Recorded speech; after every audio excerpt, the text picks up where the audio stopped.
Good morning बच्चों, आपका इस क्लास में स्वागत है। आइए आज हम पढ़ेंगे क्लास 9 सिविक्स का पहला लेसन, लोकतंत्र क्या, लोकतंत्र क्यों। बच्चों, आप क्लास 6, 7, 8 से सिविक्स पढ़ते आ रहे हैं। आप लोगों ने वहां भी पढ़ा होगा लोकतंत्र के बारे में, और आज हम फिर इस क्लास में लोकतंत्र के बारे में चर्चा करते हैं। और इसके अंतर्गत सबसे पहले हम जानेंगे कि लोकतंत्र क्या है। एक बहुत ही प्रचलित परिभाषा है, शायद आप लोग को याद भी होगी, इसमें से कई लोग जानते भी होंगे। अमेरिकी राष्ट्रपति अब्राहम लिंकन जी ने दिया था, लोकतंत्र जनता के लिए, जनता की ओर, जनता द्वारा चलाई जाने वाली शासन व्यवस्था है। फिर से ध्यान दीजिएगा, लोकतंत्र जनता के लिए, जनता की और जनता द्वारा चलाई जाने वाली शासन व्यवस्था है। बच्चों, जब आप बुक उठाएंगे उसमें आप एक स्टोरी पाएंगे।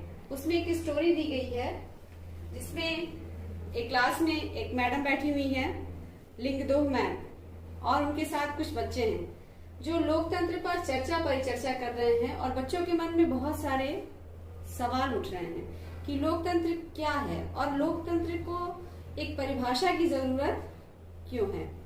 तो आइए हम उस पर एक बार चर्चा करते हैं। एक बच्चा है, वो मैम से पूछ रहा है कि मैम, लोकतंत्र का अर्थ जानना क्यों जरूरी है।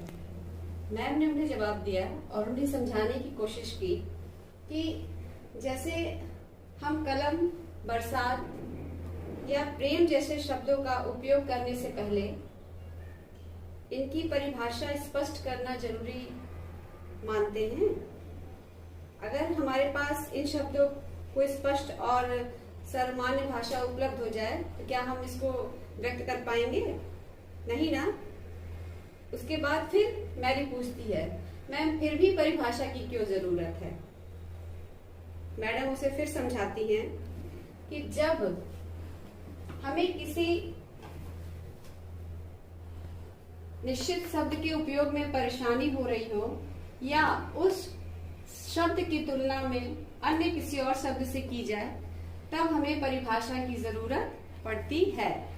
जैसे अगर हमें सामान्य बारिश और तूफान में अंतर करना हो तो हम कैसे करेंगे? उसके लिए हमें एक शब्द की जरूरत पड़ेगी और उस चीज को परिभाषित करने के लिए हमें ये बताना पड़ेगा कि जब तूफान आते हैं तो बादल फटता है, भयंकर बारिश होती है, और सामान्य बारिश तो एक बूंदाबांदी के तहत गुजर जाती है। एक दूसरा बच्चा उसे पूछता है कि मैम, जब अब्राहम लिंकन ने ये परिभाषा दे दी है कि लोकतंत्र जनता के लिए, जनता की और जनता द्वारा चलाई जाने वाली शासन व्यवस्था है, तब फिर इसमें बदलाव करने की क्या जरूरत है? सभी लोग तो इसको मानते भी हैं।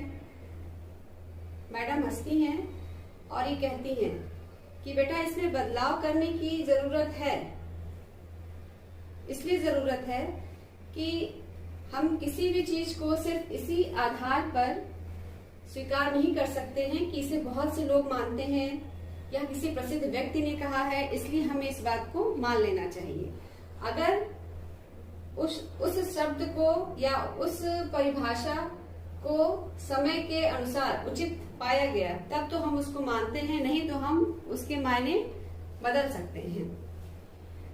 एक बच्ची और है, योलांदा, वो मैडम से पूछती है कि मैम, मैंने कहीं पढ़ा था कि डेमोक्रेसी शब्द यूनानी शब्द डेमोक्रेसिया से बना है।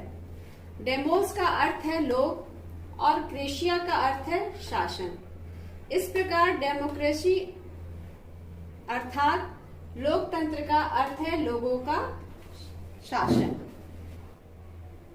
जब यही परिभाषा है तो फिर अन्य परिभाषाओं की या इसके अन्य अर्थ की जरूरत क्या है? मैम ने समझाया बच्चे को कि बेटा, सिर्फ शब्द की उत्पत्ति से उसकी परिभाषा निकालने का तरीका हरदम उपयोगी नहीं रहता। शब्द का अर्थ हमेशा समय के अनुसार बदलता रहता है। मैंने इसके पहले भी अभी आपको समझाया था, उसी को फिर से लिंगो मैम कहती हैं। जैसे उदाहरण के तौर पर देख लीजिए, कंप्यूटर शब्द का अर्थ होता है गणना, ठीक है। लेकिन आज हम क्या करते हैं, कंप्यूटर का प्रयोग हम विभिन्न क्षेत्रों में करते हैं, जैसे लिखने में, पढ़ने में, डिजाइन बनाने में, फिल्म बनाने में, संगीत बनाने में, तरह तरह की चीजों का हम प्रयोग करते हैं। तो मेरा कहने का मतलब ये है कि शब्द तो वही रहते हैं, लेकिन उसके मायने समय के अनुसार बदलते जाते हैं। और जब कंप्यूटर का अर्थ है गणना करना, और हम करते किससे हैं गणना? कैलकुलेटर के माध्यम से। तो हर शब्द का मतलब समय के अनुसार बदलता रहता है, और हमें हमेशा अपने अर्थ पर ध्यान देना चाहिए कि हम किस शब्द को किस अर्थ में ले जा रहे हैं। मैरी मैम से पूछती है कि मैम, तो आपके कहने का मतलब यह है कि इस विषय पर खुद सोचने का कोई शॉर्टकट नहीं है, हमें इसके अर्थ पर गौर करना ही होगा और इसकी नई परिभाषा गढ़नी होगी। मैम ने कहा, हाँ बिल्कुल सही।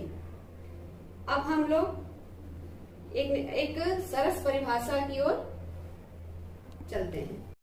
सरल परिभाषा देखिए, मैंने लिखा है, लोकतंत्र शासन का एक ऐसा रूप है जिसमें शासकों का चुनाव लोग करते हैं।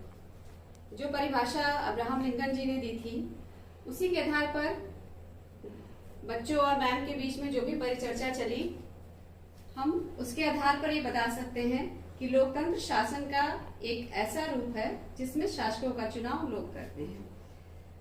ध्यान देने वाली बात यह है कि यह परिभाषा सरकार के लोकतांत्रिक और गैर लोकतांत्रिक रूप में अंतर व्यक्त करती है।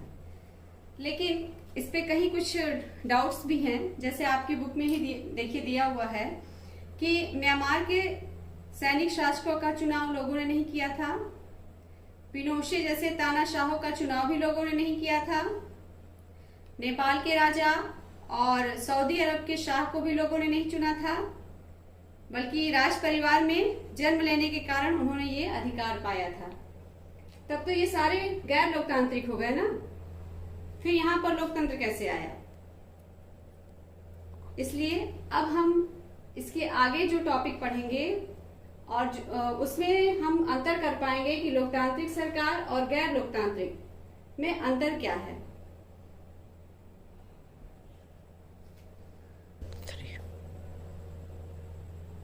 बच्चों, मैं ये उम्मीद करती हूँ कि आपको ये टॉपिक समझ में आ गया होगा। अगर आपको समझ में आया होगा तो थैंक यू।